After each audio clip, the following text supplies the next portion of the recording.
Greater Hyderabad municipal కార్పొరేషన్లో నిరసనల పర్వం కొనసాగుతుంది. బీఆర్ఎస్ కార్పొరేటర్లు నిన్న కౌన్సిల్ సమావేశంలో జరిగినటువంటి దాడులకు నిరసనగా ఈరోజు మేయర్ ఛాంబర్ని ముట్టడించారు.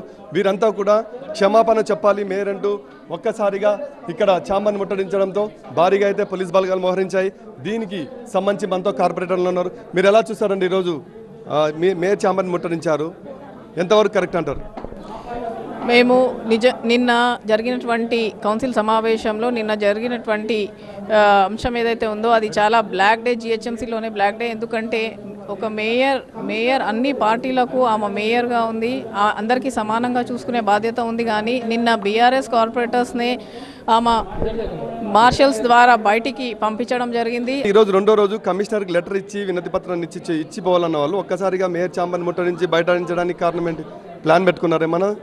ఆల్రెడీ మేము అనుకొని వచ్చాం నిజంగానే. ఎందుకంటే నిన్న వారు మా సమస్యలు ఎటువంటి వినలేదు అండ్ మాకు అగెయిన్స్ట్గా వాళ్ళు ప్రవర్తించారు. కాబట్టి మన జిహెచ్ఎంసీ ఫస్ట్ టైం హిస్టరీలో ఇట్లా కార్పొరేటర్లను అరెస్ట్ చేయించి పోలీస్ స్టేషన్కి పంపించడం అనేది ఫస్ట్ టైం హిస్టరీలో అనేది. నిజంగా మేయర్ గారు హిస్టరీలో నిలిచిపోయే విధంగానే పనిచేశారు అనేది మాకు అర్థమవుతుంది.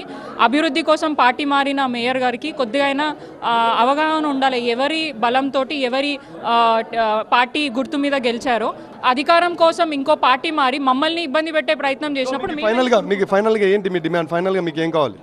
ఏదైతే బడ్జెట్ వాళ్ళు ఆమోదించిండ్రో మళ్ళీ బడ్జెట్ ప్రవేశపెట్టాలి, డిస్కషన్ జరగాలి. నిన్న కౌన్సిల్ సమావేశంలో జరిగిన ఇన్సిడెంట్కు క్షమాపణ, బేషరతుగా క్షమాపణ చెప్పాలని డిమాండ్ చేస్తూ మేయర్ ఛాంబర్ ముందర బైఠాయించారు.